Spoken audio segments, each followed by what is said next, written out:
Did the Nation of Islam come from the Moorish Science Temple? So first of all, what is the MSTA? The Moorish Science Temple was founded by Noble Drew Ali. His birth name was Timothy Drew, and he founded this organization sometime around 1913. Noble Drew Ali claimed to have gone to Egypt, where he learned Egyptian magic, and he was identified by his adept as a very special person, maybe even the reincarnation of past prophets. He then came to America. He taught black people that they were Moors and that they were Asiatic, and he compiled what's called the Seven Circle Quran. This is not the Holy Quran of Muslims. This is actually a compilation of other texts and some writing by Noble Drew Ali as well.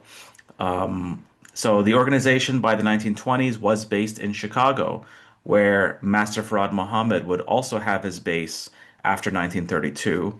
And of course, the organization did radically expand, mostly on the East Coast and especially in the Midwest. So first of all, let's look at what the Nation of Islam says about Noble Drew Ali.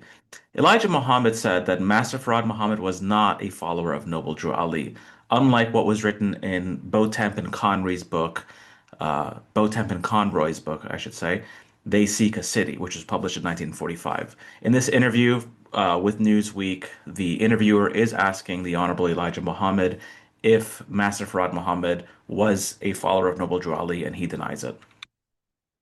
However, it's generally accepted in Nation of Islam lore that Noble Drew Ali, as well as Marcus Garvey, were forerunners to Master Farad Muhammad. So, in this interview, the Honorable Minister Louis Farrakhan said that Elijah Muhammad taught in Savior's Day 1955 that Noble Drew Ali was explicitly a forerunner to Master Farad Muhammad. He says it again in this video you can find on YouTube. He said, quote, um, that Elijah Muhammad loved Marcus Garvey. He respected and honored Marcus Garvey and bid his followers to respect and honor Noble Drew Ali and Marcus Garvey as the forerunners to what we are doing right now. And I don't think there's anything more honorable than that, that a man will say that Marcus Garvey and Noble Drew Ali blazed the trail and were forerunners for Islam to all the Moors. So this is what he says in the video. There is a letter that Master Farad Muhammad wrote to the Honorable Elijah Muhammad dated December 18th, 1933. And so this is one of the last letters that would be sent. And in this letter, he's instructing Elijah Muhammad to go to Chicago, um, or rather go to Milwaukee. So he says, quote, give them a lecture and run over to Milwaukee at 8th and Center Street. Inquire about Mr. Joe Bay. Many semblers. This is actually a misspelling of the word smellers. Master Farad Muhammad would refer to followers of Noble Drew Ali in the Moorish Science Temple as smellers of Islam, as we will see in a moment. But he's instructing him, go and many smellers are around there and ask them to have a special meeting with you, give them a lecture or two, and go back to Eston and ask for Mr. Ground. So, as you can see, Master Farad Muhammad had connections among the Moorish Science Temple, and he was instructing Elijah Muhammad to go teach them. Now, who are the smellers? Again, this is Supreme Minister John Muhammad in the video entitled Was Messenger Elijah Muhammad a Moor in Sha'Allah Shabaz's channel. Um, Supreme Minister John Muhammad, who is the younger brother of Elijah Muhammad and who was also the principal of the University of Islam and the treasurer of the Nation of Islam and who studied under Master Farad Muhammad, he says in this video very explicitly that Master Farad Muhammad would call Noble Drew Ali a smeller of Islam, meaning, quote, he didn't have enough knowledge in Islam to keep going with it like it should be. Okay, so these are people who were tasting Islam, smelling Islam, but Master Farad Muhammad was teaching the pure Islam in this example. Now, in this same video, was Messenger Elijah Muhammad a Moor? Um, we have Supreme Minister John Muhammad very explicitly say, quote, now a lot of people say that Elijah Muhammad was a member of the Moorish Americans with Noble Drew Ali. Now, I have heard him say that he has visited there, but I never heard him say that he was a member there. I don't know unless someone showed me some handwriting where Elijah Muhammad or Elijah Poole joined the Moorish Americans. So here we have explicit testimony from the brother of Elijah Muhammad saying that Elijah Muhammad may not have been a member there, but did visit that organization, which is very, very interesting. The question is, when did that visit happen? Was it in the 1920s? So Lance Shabazz did an interview with a Sister Cecile, and Sister Cecile was a pioneer who had met Master Farad Muhammad. And she says in this interview that she, quote, met Noble Drew Ali. Basically, the question that's being asked is, would Master Farad Muhammad teach on Noble Drew Ali? And she said, no, he didn't waste our time with any of that, but I did meet Noble Drew Ali and Marcus Garvey as a child. Now, this is very, very interesting. She was around 14 when she met Master Farad Muhammad. But it's interesting that, like, you have some followers of Master Farad who seem to have some background in the Moorish Science Temple. And of course, there are many, many similarities between Moorish Science Temple teachings and Master Farad Muhammad's teachings. So, the Moorish Science Temple would say Noble Drew Ali was a prophet, and Elijah Muhammad in 1933 would write that W.D. Farad was Prophet Farad.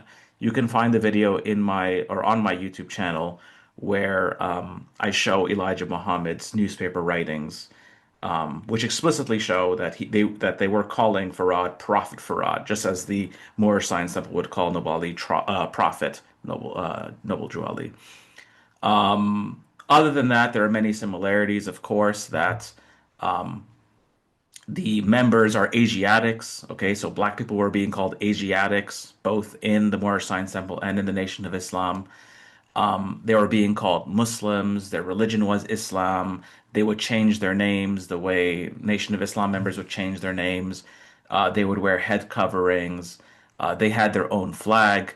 They had similar mottos. They had similar holy days or holidays. So, yeah, monogamous, divorce is taboo. There are many similarities. And even the diet of the Moorish Science Temple was a vegan diet, while Nation of Islam diet was ideally vegetarian. Jesus was a prophet and he was black and that he was crucified. A lot of this is shared between the Moorish Science Temple and the Nation of Islam. But there are some important differences that we have to note.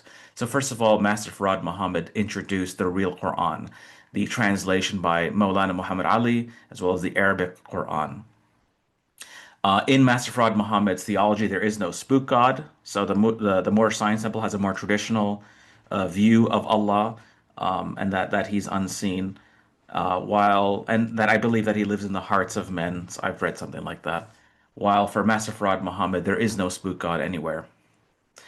The Noble Drew Ali, the Moorish Science Temple would actually bring the American flag into the temple, while the Nation of Islam has this famous "Who will survive the War of Armageddon?" And Master Farad Muhammad did draw on the blackboard why the Nation of Islam national was better than the American flag.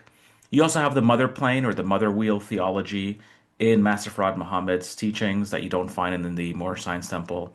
You also have the Yaqub story, the idea of white devils. That's in the Nation of Islam, but it's not in the Moorish Science Temple. The dietary restrictions are different between the Moorish Science Temple and the Nation of Islam. Both basically taught that black people were the fathers of civilization, but it was more explicit in Master Farad Muhammad's theology that the black man was the original man and that whites were created or made. Now, some say that this man here on the top left is Master Farad Muhammad. That's what some people say. However, I discovered that this was not Master Farad Muhammad, but rather this was Attorney Aaron Payne, also known as Payne L. And so you can see more pictures of him, and you could see the explanation. And this is in W.D. Farad's First Footsteps in America, The Trail in Oregon by Anton Beatty and Kevin Morris. So I definitely recommend you guys check out that book. Some say that Master Farad Muhammad was David Ford-El. This was first postulated by Botems and Conroy in the book They Seek a City, which was published in 1945, so very, very soon after the events, soon after Master Farad Muhammad's disappearance. But Dr. Patrick Bowen doubts this in his book A History of Conversion to Islam in the United States. he points out that W.D. Farad was in San Quentin until May 27, 1929, while Noble Drew Ali died on July 20th, 1929. So there was a succession crisis after Noble Drew Ali died. And, that's only what, 2 months, less than 2 months.